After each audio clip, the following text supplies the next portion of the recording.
São Luís do Maranhão crescia em camadas. Prédios modernos surgiam ao lado de casarões antigos, e a cidade parecia viver entre passado e futuro. No alto de um edifício envidraçado da Avenida dos Holandeses, funcionava a Lopes Tech, uma das empresas mais influentes do estado, especializada em sistemas inteligentes, análise de dados e soluções digitais para governos e grandes empresas. À frente de tudo estava Alfredo Lopes. Alfredo era respeitado, admirado e temido. Tinha o olhar de quem sempre pensava 2 passos à frente e a voz calma de quem já havia vencido batalhas demais para precisar levantar o tom.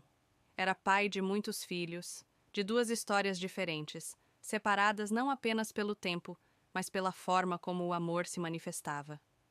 Os filhos mais velhos vieram do primeiro casamento. Homens práticos, moldados pela rigidez do crescimento da empresa, acostumados à cobrança, às metas e às decisões duras. Eles aprenderam cedo que, dentro da Lopes Tech, errar custava caro. Lorenzo, porém, era diferente. Filho de Raquel, a segunda esposa, a mulher que trouxe leveza à vida de Alfredo e que partiu cedo demais. Lorenzo cresceu envolto em uma espécie de cuidado silencioso. Não era privilégio declarado, mas presença constante. Alfredo o escutava mais. Observava seus silêncios. Confiava nele sem precisar explicar porquê. Isso não passou despercebido. Quem era Lorenzo?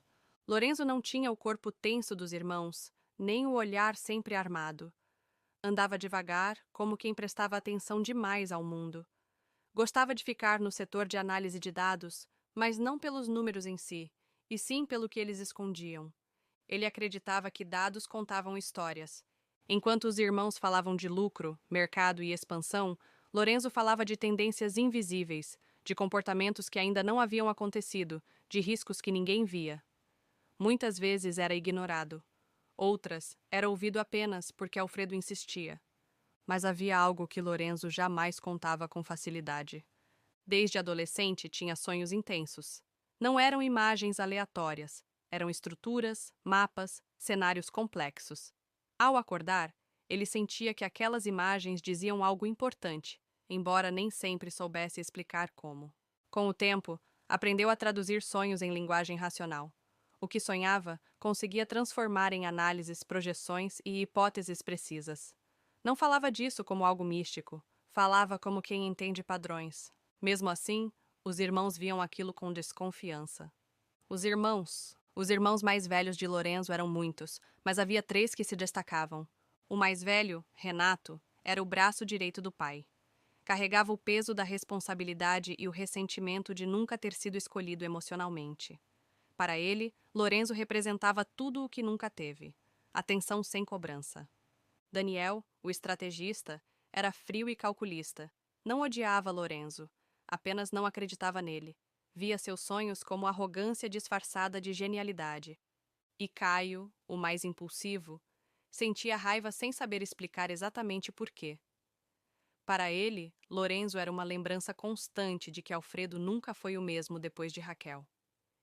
Eles conviviam, trabalhavam juntos, sentavam à mesma mesa, mas algo sempre parecia fora de lugar. O dia do sonho. Foi numa noite comum, após um jantar em família no casarão antigo da família Lopes, no bairro do Renascença, que tudo mudou.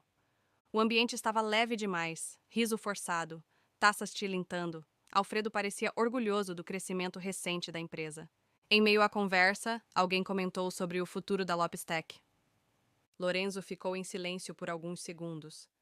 Sentia aquele peso familiar no peito, a sensação de que precisava falar, mesmo sabendo que não deveria. Eu tive um sonho, disse por fim. Os irmãos se entreolharam. Alfredo ergueu o olhar, atento. Lorenzo respirou fundo.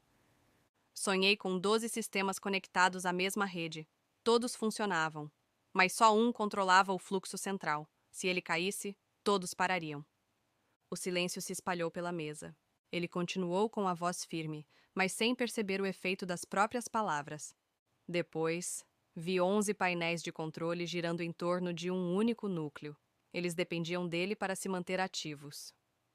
Renato largou os talheres. Daniel cruzou os braços. Caio riu, curto e seco. Alfredo não disse nada. Apenas olhava para Lorenzo como quem reconhece algo que os outros ainda não conseguem ver. E você acha que esse núcleo é você? Perguntou Renato, com um sorriso que não chegava aos olhos. Lorenzo sentiu o estômago apertar. Não é sobre mim, respondeu. É sobre função, sobre o que sustenta o todo.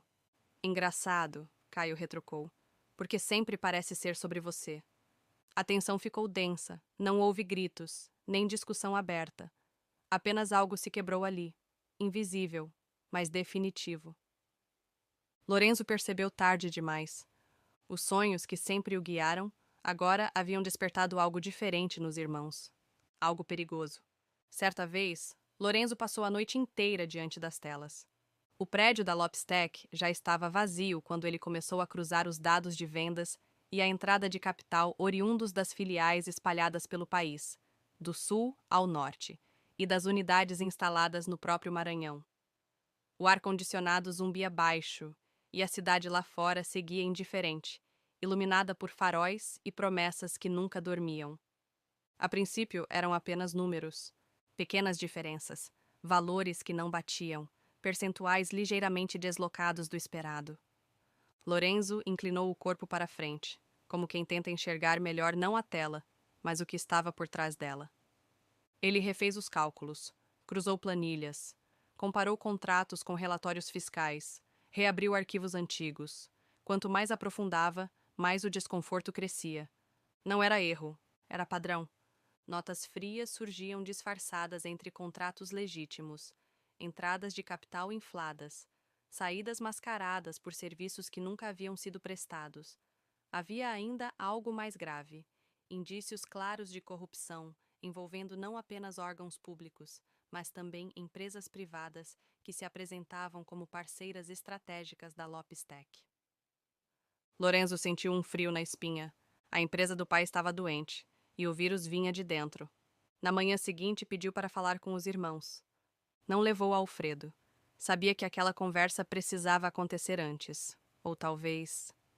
precisava acontecer longe demais do pai. Reuniram-se numa sala de vidro, no andar executivo. A luz clara da manhã contrastava com o clima pesado que se formava ali dentro. Renato foi o primeiro a falar. O que é tão urgente assim? Lorenzo conectou o notebook ao telão. Não levantou a voz. Não precisava. Eu encontrei discrepâncias financeiras, disse direto. Muitas, em várias filiais, inclusive no Maranhão. Daniel estreitou os olhos. Que tipo de discrepância? Lorenzo passou os slides. Gráficos, contratos, notas fiscais. Notas frias. Contratos fantasmas. Capital entrando por caminhos que não existem no papel. O silêncio caiu pesado. Caio se remexeu na cadeira. Você tem ideia do que está dizendo? Tenho, respondeu Lorenzo firme. E revisei tudo 3 vezes. Renato respirou fundo, apoiando as mãos na mesa. Isso é grave demais para ser jogado assim. Grave demais para ser escondido, Lorenzo rebateu, agora encarando-os. Se isso vier à tona, destrói a empresa. Destrói o nome do nosso pai. Daniel passou a mão pelo rosto. Você está exagerando. Não estou, Lorenzo respondeu. E vocês sabem disso. Foi então que Caio riu. Um riso curto, nervoso. Claro que sabe, o gênio, o filho preferido. Lorenzo sentiu o golpe, mas não recuou. Isso não tem nada a ver com preferência. Tem tudo a ver, Caio elevou a voz. Você sempre foi o mimado, sempre teve o ouvido do pai, sempre teve crédito sem provar nada. Renato entrou na conversa com a voz dura. Você acha mesmo que a empresa chegou onde chegou sem ajustes? Lorenzo arregalou os olhos. Ajustes não, são crimes. Não seja ingênuo, Daniel disse seco. Você vive num mundo ideal que não existe. E vocês vivem num mundo que vai ruir, Lorenzo respondeu. Eu vi os dados. Eu sei o que isso significa. O clima ficou insuportável. Então o que você quer? Renato perguntou. Que a gente se entregue. Que leve isso pro pai. Lorenzo respirou fundo. Sentia o coração bater forte. Quero que vocês resolvam isso. Agora. Antes que seja tarde demais. Caio se levantou abruptamente. Ou você resolve ficar no seu lugar, disse encarando Lorenzo, e parar de bancar o Salvador. Renato completou com desprezo mal disfarçado. Você sempre foi o escolhido. Agora quer ser o juiz também? Lorenzo fechou o notebook com calma, mas suas mãos tremiam. Eu não sou juiz, disse. Só não vou fingir que não vi. Por alguns segundos, ninguém falou nada. Por fim, Daniel assentiu lentamente. Tá bom, disse. A gente resolve. Você tem a nossa palavra. Renato confirmou com um gesto curto. Caio desviou o olhar. Lorenzo saiu da sala com a sensação de que algo tinha sido prometido, mas não garantido.